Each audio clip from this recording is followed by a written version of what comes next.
একটা খবরের ব্যাপারে একটু আলোচনা করি। ২৭,০০০ কোটি টাকা ব্যয়ে চীন থেকে ২০টি যুদ্ধ বিমান কিনছে বাংলাদেশ।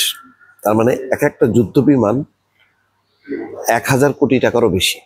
আমার প্রশ্ন হলো যে এইগুলি কিনে কি লাভ হবে? এই বিপুল অর্থ ব্যয়ে এই যুদ্ধ বিমান গুলো কিনে কি হবে? শেখ হাসিনার আমলে তো কম কেনা হয়নি। এগুলি দিয়ে কি হয়েছে? কিছুই হয়নি। আমাদের ওই আরাকান ওই সমুদ্র সীমার মধ্যে, বাংলাদেশ সীমানার মধ্যে ট্রলার মানে যারা মাছ মারে তাদেরকে ধরে নিয়ে যায় আরাকান আর্মি।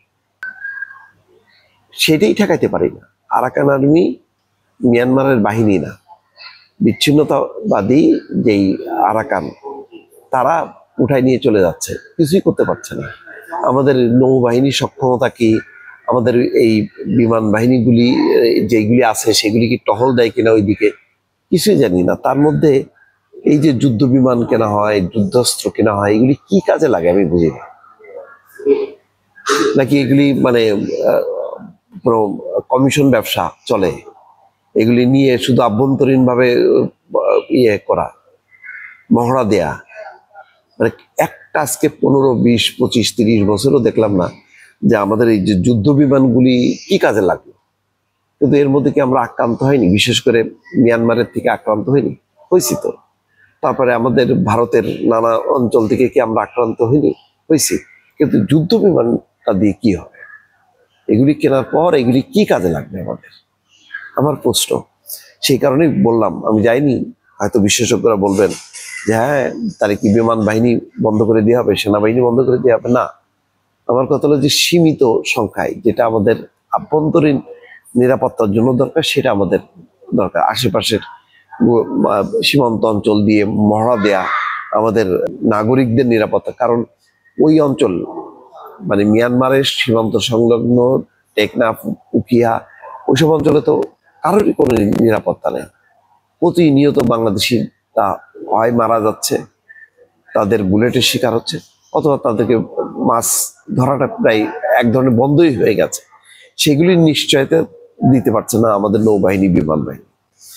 এখানে বলা হচ্ছে বাংলাদেশ বিমান বাহিনীর আধুনিকায়ন এবং জাতীয় আকাশ প্রতিরক্ষা ব্যবস্থাকে শক্তিশালী করার লক্ষ্যে সরকার চীনের তৈরি 20টি J-10 CE মাল্টিরোল যুদ্ধ বিমান কেনার উদ্যোগ নিয়েছে।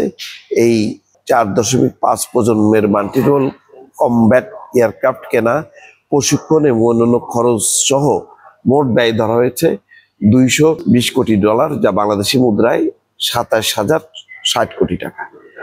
দেখ, আমি জানি না এগুলি মানে আদৌ মানে খুব দরকার ছিল কিনা। আর সবচেয়ে বড় কথা হলো এইগুলি এত বড় আকারে কেনাকাটাগুলি, এইগুলি নির্বাচিত ইলেকটেড গভর্নমেন্টের উপর ছেড়ে দেওয়ার দরকার ছিল। এই গভর্নমেন্টের কাজকর্মগুলো দেখলে মনে হয় যে এটার জন্য রেগুলার একটা সরকার, মানে এদের সাথে অন্তর্বর্তী সরকার বা তত্ত্বাবধায়ক সরকারের কোনো মিল নাই।